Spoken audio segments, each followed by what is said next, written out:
Kawad dito kay Ate Sara. Yan si Ate Sara ang pinakamagaling manghuli ng bayawak dito sa tribo sa mga nanay.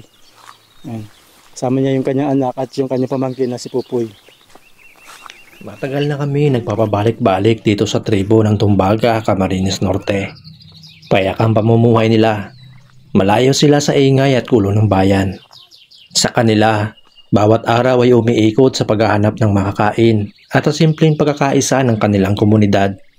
Lahat ng uri ng hayop ay itinuturing nilang pagkain. Mula sa mga ibo na nahuhuli nila sa pamamagitan ng tirador, mga huli sa ilog at dagat, hanggang sa maliliit na hayop na makikita sa kagubatan. Para sa kanila, walang nasasayang. Ang bawat huli ay pinasasalamatan. Sa tuwing bumabalik kami rito, nadarama namin ng kababaang loob ng kanilang pamumuhay. Wala silang marangyang kagamitan, ngunit sapat na ang meron sila upang mabuhay. Ang kanilang kasanayan ay nakasalalay hindi sa dami ng pag-aari, kundi sa tibay ng kanilang samahan at sa kakayahang kumayod sa gitna ng kakulangan. Habang pinagmamasdan ko ang kanilang araw-araw na gawain, napagtanto ko na ang kanilang paraan ng pamumuhay ay salamin sa matagal ng ugnayan ng tao at kalikasan. Isang siklo ng pagtanggap, paggamit at pagbabalik ng biyaya sa paligid. Wala po. Ang nakikita natin ngayon ay araw-araw na eksena sa buhay ni Ate Sara. Sila nga pala ang ika-4 sa mga pinabahayan natin sa tribo. 3 taon na ang nakakalipas nang itayo natin ang bahay na ito para sa kanila. Isang munting tahanan na sa kalaunan ay itinuring na pinakamagandang bahay sa buong tribo. Sa loob ng 3 taon, naging saksi ang bahay na ito sa katatagan ni Ate Sara at ng kanyang pamilya. At sa kabila ng pagiging payak, ito ang nagsilbing pinagmumulan ng lakas, aliw at pag-asa sa gitna ng kanilang simpleng pamumuhay. Bayawak o ano? Ano po? Ano yan? Balawak. Bayawak? Teka, tingnan natin. Meron nga. Dito. Bayawak kaya yan o ahas yan? Balawak. Boy! Ay na nga. Yeah. Malaki. Ayun. Ano yan? Ano?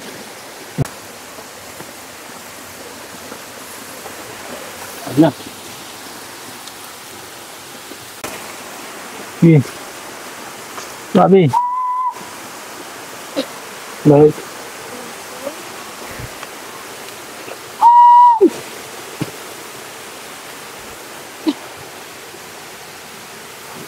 Ayun na. Tanggal na. Sige. Makakagating ka ha.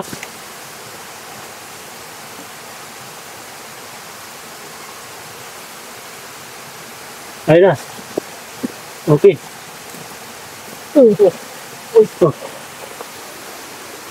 Yun. Talagang. Sabi, pinaghirapan masyado. Ikaw pala yun. Tumakawad. Yan lang pala nagtatago. Ano? Tibay ka ah. Paano, bakit ang tigas? Matigas ba? Yung kuko po ay nasabit po yan sa... Saan? Yun po sa mga ugat. Yan sa ugat. Saka sa bato. Sabi oh. Parang yan lang nakatago. Mga nasa suktok lang. Para sugatan ka? Wala po. Hindi naman? Wala. Wala. Ayun. Anong ginagawa niyo dyan, Te?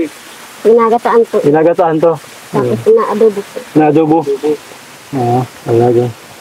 Gaano kalaki na pinakamalaki yung nahuli? Malaki po dyan. Malaki? Gaano kalaki? Malaki po ang nahuli po. Saan doon? O, anak. Dito ako, dito. Garin. Kahit. Agdak. Mahiwas. Wala. Ulan anapan. Wala. Ako di diwasa di. Hindi. Walang kan. Hindi, Papa de. Kamputan. Ay, ito maputat kinhay. Maputat. Banat. Ate na mo. Banat. Tinan. Hudi di gula. Lambo lagdi. Tapi anandang.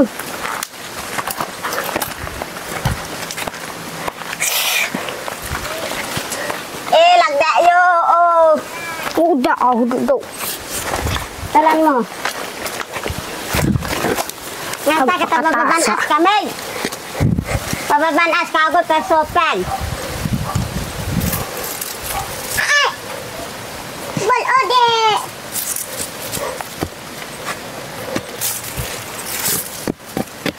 Udah.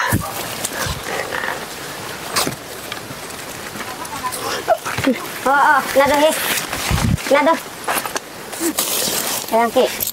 Iga. Kubra. Ha? Kubra po. Kubra? Opo. Kubra? Ate, kubra daw. Kubra. Sige daw, te. Tingnan mo na kung kumpra talaga. Kubra, poy. Opo. Ang bihira. Bihira niya. Huwag yan, huwag yan. Saan? Kumpra? May siya po. Kubra? Opo. Malaki po. Ang laki. Opo. Ay, tili. Paano na kayo? Ay, Ang malaki na bedo. ano niya? Malaki po yan. Pating. Ilag ka na yan. Ilag. Ang malaki na bedo. Nasa ka. Kobra! Tigta lang, tigta. Kobra! Gilap ka. Oo. Kobra! Dayo ka, umilag ka. At nga mo, tigtahiwasan ta, tigta lang, takiti kobra. Kubra. Nakita ni Pumboy. At ikadag ka na di. Talang taki.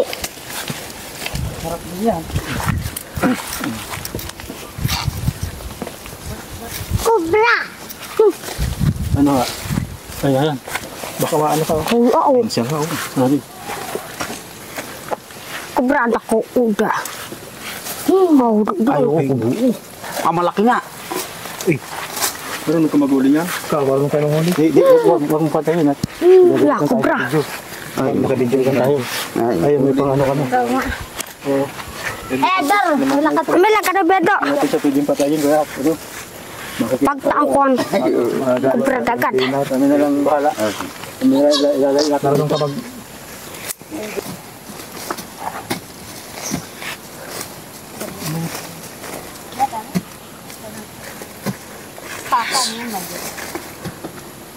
Patover ka na rin.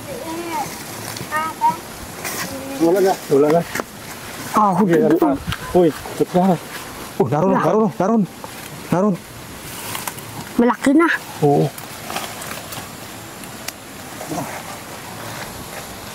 Mamba! Ay, naroon. Ya, kubra. Adi. Pade! Oh, duduk. Wala na. Nandun na naman po, nag-ikot po. Yan po sa kabila. Baka. Yung iba sa kabila. Ito. Ito na. Yan po. Ito yung ulo. Ay, Ya, Abi. partuka na.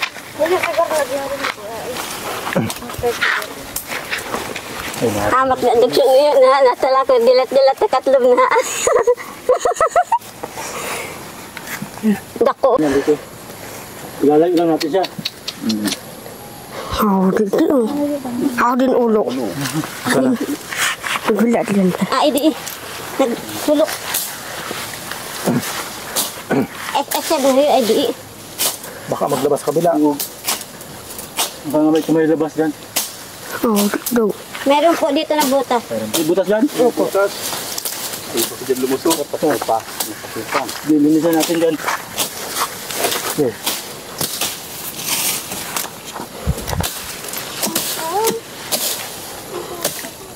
Bawat ako. Ingay, dagas di. Alisin natin siya dito. Kailangan may pangawit. Boy. Kakawitin na natin siya. Kakawitin na. Oo. Kubra. At nakilala mo agad po eh. Buti hindi mo inukay ko eh. Oo. Eh, sabi ko banas. Kubra. Para ni Pupoy, batas. Ayun na. Ay. Yung ano, Ya, kubra na yan, oh. Dayo dang! Malabas yan, malabas. Ayan! Ito na. Halika! Hali! Tanig dagas, doy! Be! Maawa, kubra, ha. Sila. Adik misuot pa. Paglabas siya. Huli natin siya. Ito na. Oh, dako nga! Ugubi. Uy. Ya, laki. Kala siya lumaan na kayo doon. May ganun. Eh, Ate, Layo pa yan, boy. Boy. Nakahamo. Yan. Boy. Ano? Lapit lang. Yan. Lapit pa. Bira. Kaalisin natin siya dito. Awit eh. Ate, dayo ilan. Awit. Ano? Nigda ko pa yung kubra nga ni. Saka kawag. Hindi hira. Buti hindi mo inano po. Munti ka na po. Ano natin siya? Kuya, Para may dugo. anong luto dito? Ay na, Paghukay ni Ate Sara ito. pinumaan. Paghukay ni Ate Sara. Bali, bibitawan muna natin siya dyan sa gubat. Ano po yan? Lulutuin o ano? Bibitawan natin. Bitawan na lang. Bitawan natin. Hako pa nakataon. Hindi tatagay na lang. Sa pwede. Saka ito pwedeng bibitawan. Andyan lang mga kawal. Diyan lang yung tribo. Ang tribo mga kawal, andyan lang yung bahay nila. Doon siguro sa itong bahay mo, no? Wala pa man ditong nakagat ng kubra kuya. Wala pa. Pero nakakita talaga yung kubra dito. Oo, minsan doon sa kalsada doon. Dyan lang. Ito na yun. Di ka ito na. Kalsya na nga yan. Dyan lang sa kalsada. Adi, dito lang pala. Dito po, malaki po dyan yung May ahas. malaking Malaki po dyan ahas. Mas Ay, malaki. malaking ahas. Mas malaki pa po dyan. Kubra din. Ay, baka king cobra yun. Kubra po yun. Gano'ng kahaba? Mahaba yung kubra. Ano na po yung ulo, nagtaas na po yung Ay, ulo. king cobra Malaking yun. kubra nga. Ang laki nun. Magiging pagkain. Gaano kalaki may gabraso? Opo. Ay, kubra. Magiging pagkain lang ito noon. Hindi pa ito yun. Pagkain lang ito nun. Opo. Sabi, makubra talaga dito. Lalayo natin ito dito mga kawal sa tribo. Kasi delikado siya dito sa mga bata. Boy, pwede nung hawakan na ba yung butot? Hawad ako. Oo nga, wala pa. Pambira. Yan, ayon sa kanila dito, may nakikita pa silang mataas pa sa tao pag natayo. King Cobra yun. King cobra yun. King Cobra yun. Tapos yan, nung nakaranda, may nakita sila dyan sa may kalsada na gantong kubra. Gapak ko na tanubong ko ah. So, ngayon, dahil hapon na, ito lang nahuli natin. Ano ito, papangulam mo ano? Bisan bati na ulam kayo ng ahas? Hindi po. Hindi. Yung ano lang, Yung sawa. sawa lang. Pero ang kubra hindi. Anong ginagawa niyo? Tinataga na yung ganyan? Hinahayaan lang. Pinapatay nyo na itong ganito. Pinapatay po. Tinataga. Eh, dapat po ay ano, Ito kasi mga kawad, totoo po, medyo endangered siya. Pero yung tribo pala hindi naman kumakain ng kubra. Kasi nga may kamandag. So ngayon, ang gagawin natin dito mga kawad, ilalayo natin siya. Doon natin siya dadalhin sa may malayo. Para sa walang dumadaan tao. sa bundok. Reserve forest yun, ano, yung malang kahoy doon. Oo. Ganito na lang, te. Hintayin mo kami doon sa may sasakyan na. Opo. Hintayin natin sa may sasakyan. Tapos papakawalan mo na to. Opo. Ayan, sige, te. Ay, te, okay lang ba na, ano? Tira na lang bibigyan namin sa'yo. Papakawalan na rin to. Opo. Okay lang? Hindi na. Ayan. So, yan mga kawild. Bali, pakawalan natin to. Tama-tama, kailangan mailayo natin yung kubra. Tapos napakawalan. Pero na lang bibigyan namin sa inyo. Sige po, hintayin nyo kami dyan sa may tribo, ano? Babalik kami. Para pakawalan to dyan sa gubat. Pero ito naman, kahit pag masalubong yun, hindi na kayo nakagat kasi alam nyo yung gagawin. Kahit dyan mapakawalan sa bundok, okay lang. Anong ginagawa nyo, te, para di kayo makagat? Tumatakbo kayo? Tumatakbo po, saka po, tinataga po yan. At tinataga, Para hindi na po mabuhay. ayun. Pinapatay nyo pa talaga. Habang tumatakbo kayo, tinataga nyo. Sige, tara. Tara. Yun na, doon na. Kala niya, may tali pa. Ay, may ano pa. Doon na. Doon na.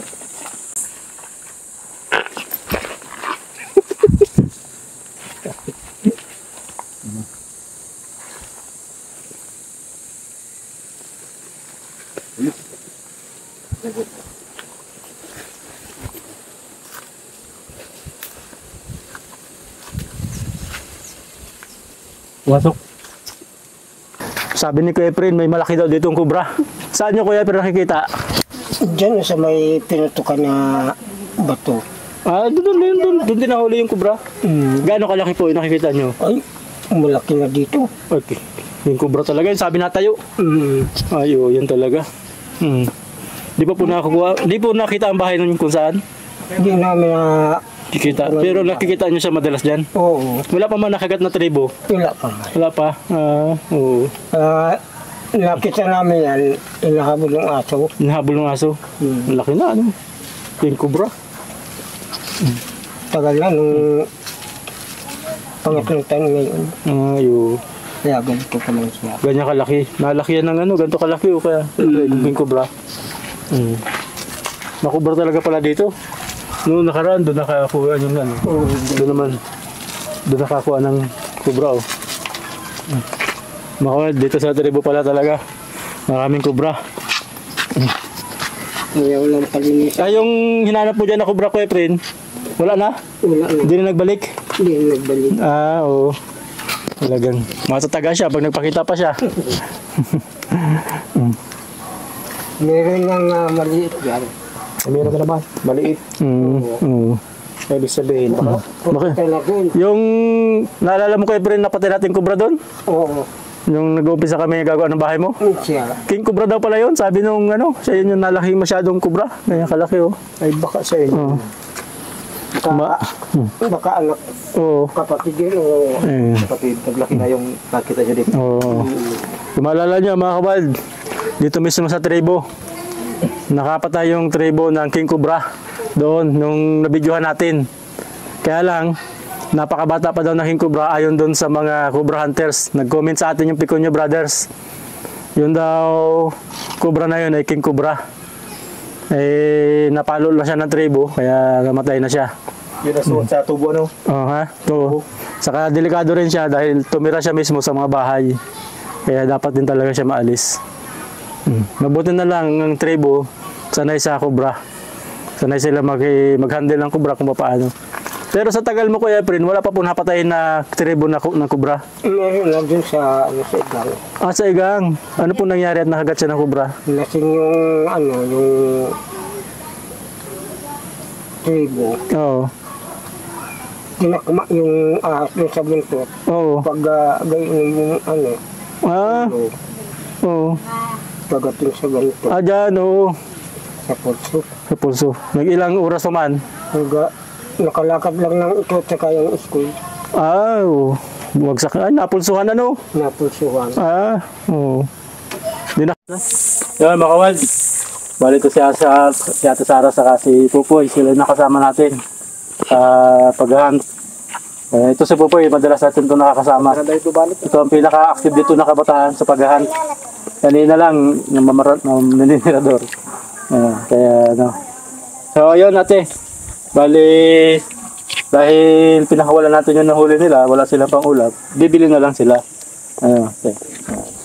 Kay Pupoy ay, Poy, nabandog siya. Pero malaki lang si Ate Sara at may pamilya na siya, no? Opo. Ate, 2,000 to sa'yo. Para makabili ka ng bigas sa ano. Nung gusto mong sabihin, te. Maraming salamat po sa paguli po ng bayawak. Ayan. Nung nakaraan, gano'ng kalaki nahuli mong bayawak? Malaki po yung nahuli. Malaki yung nakahuli mo nakaraan. Pero mabuti na lang at hindi tayo nakagat ng kubra, ano? Opo. Nabawasan na. Pumupunta pa doon yung mga anak mo sa lugar na yun? Opo, pumapunta po dyan pag wala po pasok. Pag walang pasok, ayun. So ngayon, huwag mo sila pupuntahin doon kasi baka may bumalik doon. Ikaw po anong gusto mong sabihin po Opo. Okay ba? Masama pa ba tayo? Opo. Ano naman? Ano ba minsan hinuhuli mo pa? Opo. Kimot. Maraming po salamat ka. Salamat ya. Opo. Kimot naman. Punta tawag po. Kaya mga kawad, magpamangkin sila, magpamangkin.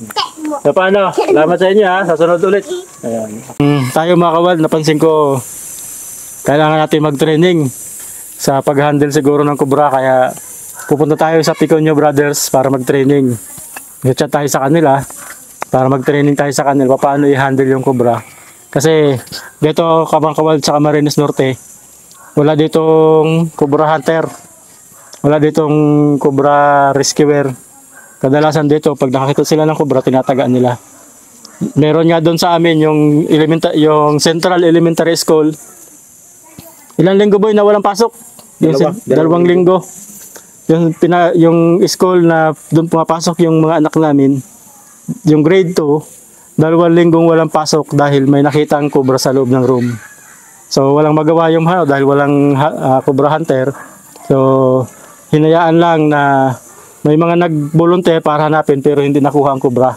Siguro mag-training tayo sa Piconio Brothers para pag may mga ganong pangyayari, at least marunong tayo mag-hunt, mag-rescue, mag-alis ng kubra. Kasi nakakatakot din pag wala kang proper training. Salamat sa inyo mga kawads, sa inyong pagsubaybay.